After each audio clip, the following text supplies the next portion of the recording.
রাত গভীর, গাজার আকাশে আগুনের লেলিহান শিখা। বিস্ফোরণের প্রতিটি শব্দ যেন আকাশকে ফুঁড়ে চিৎকার করে জানিয়ে দিচ্ছে এখানে জীবন আর মৃত্যুর মধ্যে কোনো ব্যবধান নেই। ধ্বংসস্তূপের নিচে চাপা পড়া মানুষের আর্তনাদ বাতাসে মিশে গেছে। এক মায়ের কণ্ঠ ভেসে আসছে, আমার বাচ্চাকে বাঁচান। কেউ কি শুনতে পাচ্ছেন? কিন্তু এখানে কেউ কারো কান্না শোনে না। এখানে কান্নার চেয়ে বড় শব্দ হলো ক্ষেপণাস্ত্রের গর্জন। ইফতারের পর ক্লান্ত শরীরে একটু বিশ্রামের আশায় যে পরিবার শুয়ে পড়েছিল, কয়েক সেকেন্ডের ব্যবধানে তারা ধূলিসাৎ হয়ে গেল। একটি শিশুর ছোট্ট হাত ধ্বংসস্তূপের নিচ থেকে বেরিয়ে আছে, কিন্তু তার শরীরের আর কোনো অংশ নেই।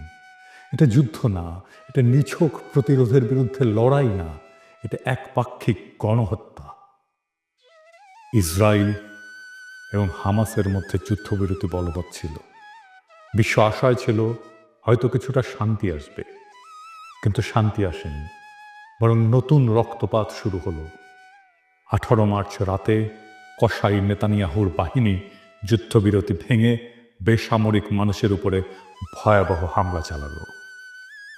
এক রাতে 400 জনের বেশি মানুষ শহীদ হলো, যাদের মধ্যে অধিকাংশই নারী, শিশু, বৃদ্ধ। যুদ্ধবিরতি নয়, বরং সেখানে আবারও নির্বিচারে বিমান হামলা চালানো হলো। এক ফিলিস্তিনি সাংবাদিক বললেন, আমি ধ্বংসস্তূপের নিচে লাশের সারি দেখেছি। কিছু লাশ এতটাই ছিন্ন ভিন্ন যে চেনার উপায় নেই। একটা শিশুর কেবল মাথাটুকু খুঁজে পাওয়া গেছে। এটি কি কোনো সভ্যতার পরিচয় বহন করে? গাজার শিশুরা কোথায় যাবে? সমস্ত শিশুর স্বপ্ন এখানে এক ধ্বংসস্তূপ।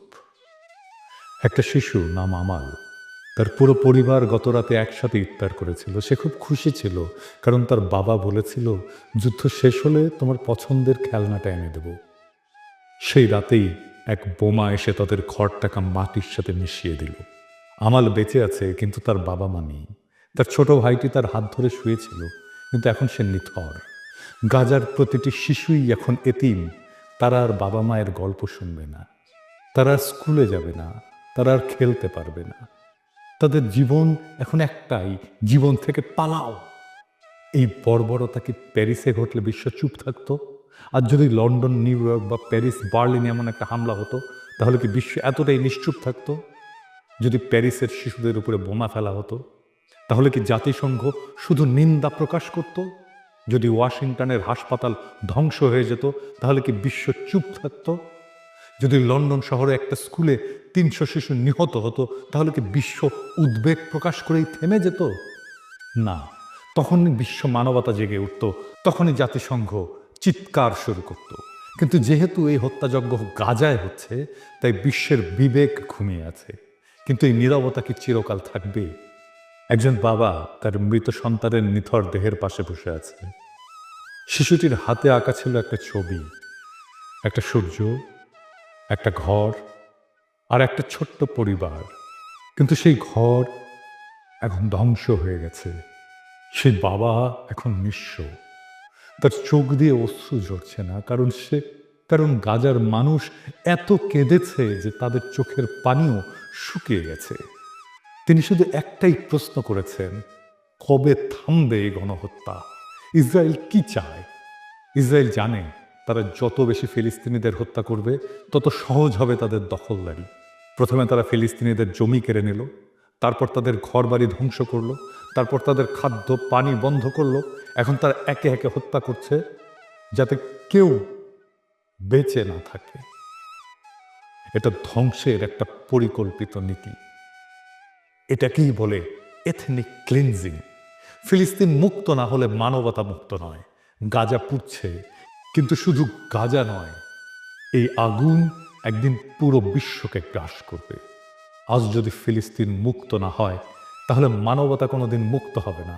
আর যদি গাজার শিশুরা বাঁচতে না পারে, তাহলে পৃথিবীর কোনো শিশুই নিরাপদ নয়।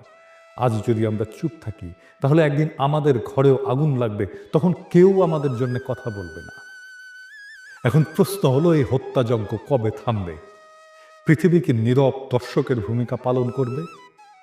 আজ গাজার রাস্তায় শিশুরা কাঁদছে, তাদের বাবা মা মৃত, আর আমরা যারা নিরাপদ ঘরে বসে এই ঘটনা দেখছি, আমাদের কি কিছুই করার নেই? অন্তত কণ্ঠ তো তোলা যায়। বিশ্বজুড়ে সাধারণ মানুষ সোচ্চার হচ্ছে, কারণ গাজার মানুষ শুধু একটা জিনিস চায়, জীবন। গাজার আকাশে আজও আগুনের গোলা উড়ে বেড়াচ্ছে। বাচ্চারা যখন মায়ের কোল জড়িয়ে ধরে কাঁদছে, তখন ইসরায়েলের যুদ্ধ বিমান তাদের ঘরগুলো একের পর এক মাটিতে মিশিয়ে দিচ্ছে। এই নৃশংসতা কেবল গাজার বিরুদ্ধে নয়, একটা মানবতার বিরুদ্ধে নৃশংসতা, এটা মানবতার বিরুদ্ধে এক নির্মম অপরাধ। তাই আজ যারা আমার এই এপিসোডটি দেখছেন, তাদের সকলেরই মনে রাখা উচিত, গাজার মানুষ আজ আমাদের সাহায্যের জন্য চেয়ে আছে। আমরা কি চুপ থাকবো, নাকি তাদের পাশে দাঁড়াবো? পৃথিবীর বিবেক কি জাগবে, নাকি আরো হাজারো শিশু ধ্বংসস্তূপের নিচে চাপা পড়বে নিঃশব্দে? মাহমুদ নামের এক ছোট্ট ছেলেকে উদ্ধারকারী দল ধ্বংসস্তূপ থেকে বের করেছিল। তার নিথর দেহের পাশে ছিল একটা স্কুল ব্যাগ। ব্যাগের ভেতরে লেখা একটা ছোট্ট চিঠি, আম্মু, যুদ্ধ কখন শেষ হবে? আমি কি বড় হতে পারবো? আমি ডাক্তার হতে চাই। এই চিঠির উত্তর কে দেবে? ইসরায়েল, আমেরিকা, জাতিসংঘ, নাকি সেই বিশ্ব যারা শুধু চোখ বন্ধ করে রাখে? মাহমুদ আর বড় হবে না। গাজার ফাতেমা আর কখনো লাল জামা পরবে না। এই ধ্বংসস্তূপের নিচে চাপা পড়েছে শুধু গাজার মানুষ নয়, চাপা পড়েছে বিশ্ব মানবতা। যদি আজ ফিলিস্তিন মুক্ত না হয়, তবে পৃথিবীর কোনো মানুষই মুক্ত নয়। যদি এক জাতিকে নিশ্চিহ্ন করা যায়, যদি শিশুদের নির্বিচারে হত্যা করা যায়, যদি কারো ভূখণ্ড দখল করে পুরো একটা জনগোষ্ঠীকে শরণার্থী বানিয়ে ফেলা যায়, আর বিশ্ব কিছুই না বলে, তবে সেই বিশ্বে একদিন কেউ নিরাপদ থাকবে না। ফিলিস্তিনের লড়াই শুধু ফিলিস্তিনিদের নয়, এটা পুরো মানবতার লড়াই। কিন্তু একদিন সেই ধ্বংসস্তূপের নিচ থেকে যেদিন নতুন ফিলিস্তিন জন্ম নেবে, যেদিন প্রতিটি শহীদ শিশুর নাম স্মরণ করা হবে, যেদিন মানবতা আবার মাথা তুলে দাঁড়াবে, সেদিন আমরা গলা উঁচিয়ে বলবো, ফিলিস্তিন মুক্ত হয়েছে। আর সেদিনই মানবতা মুক্ত হবে। ফিলিস্তিনের স্বাধীনতা ছাড়া আমাদের স্বাধীনতা অর্থহীন। একদিন ঠিক ফিলিস্তিন মুক্ত হবে। একদিন সূর্যের স্বপ্নের শান্তির ভোর আসবে। একদিন পৃথিবীর মাটি, আকাশ, বাতাস মধুময় হবে।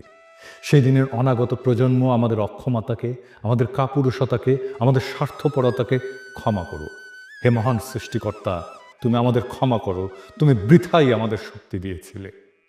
এই দীনতা, এই কাপুরুষতা, এই অক্ষমতার দায় আমরা নিলাম। Free, free, free Palestine. No more murder, no more lies. ইনকিলাব জিন্দাবাদ।